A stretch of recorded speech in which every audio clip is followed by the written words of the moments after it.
we should react to it. The state-sponsored persecution in Burma puts me to shame, as such violence continues even when we call the very same nations civilized, nation-states civilized. How could it be civilized to deny human rights, the right to choose who you marry, the life you live, and your race determines how unfairly you need to be treated? Extreme destitution is the right word to describe the condition that Rohingyans live under. The oppression towards the Rohingyas is one of the many genocides of Muslims that has been ignored by the world, as the media created no awareness, because it is the medium that reaches to people's conscious. However, the same outlets mislead us with manipulative and biased content.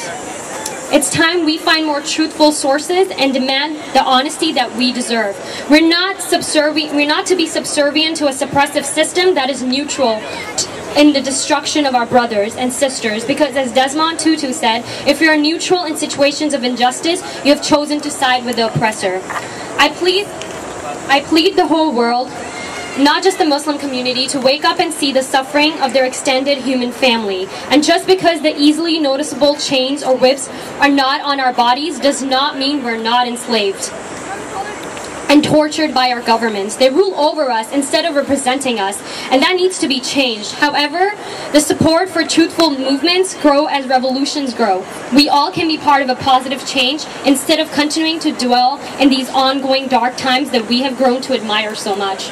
To the Rohingyas, I'm sorry I wasn't aware of the suffering for so long, as you were persecuted, raped, tortured, and killed, and I lived a life of comfort. I hope I can be part of a better tomorrow for you guys, inshallah.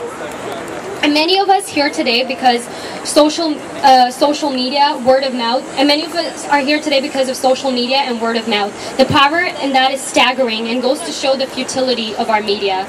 You can't shut the truth down, you can just try to hide it. Even though Rohingyans have called the land of Burma their home for centuries, after 1982 they were forcefully segregated, which is a result of racism, denial of their indigenous identity, Islamophobia, sheer hatred, and ignorance. The president of Burma considers Rohingyas to be Bengali Muslims, and even Bangladesh treats them as refugees to the world.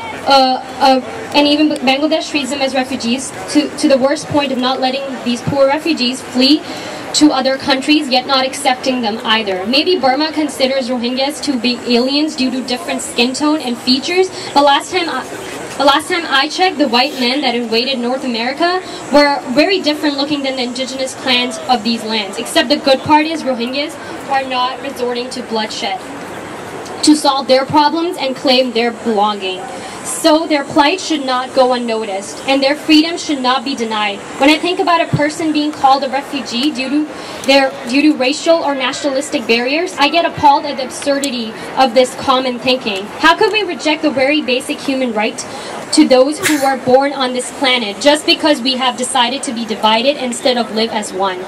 Poverty is a crime many serve a lifetime for when they have not committed any sin or offense for it. And that's the condition Rohingyas and many other minorities live under around the world. I know others can relate when they think about the deplorable state of our world, the hate, the senseless phobias, the wars, the insanity, and the apathy in people. Therefore, there definitely needs to be religious and ethnic tolerance in Burma. The treatment of Rohingyas contradicts and goes against the peaceful teachings of Buddhism and Islam. After discovering the recent trade talks in Burma and foreign countries, it's almost comically sad how history repeats itself due to the fact that freedom isn't cheap and slavery is the only way to flourish capitalist demands. The recent diplomatic ties Canada wants to grow with Burma goes to show how interested many foreign states and companies are in the natural wealth the country holds. And here we are again, overlooking ongoing heinous crimes to gain more profit. I don't expect much from such oppressive countries anyways, as they all have too much blood on their hands to ever clean up others, as it would result in more blood splattered.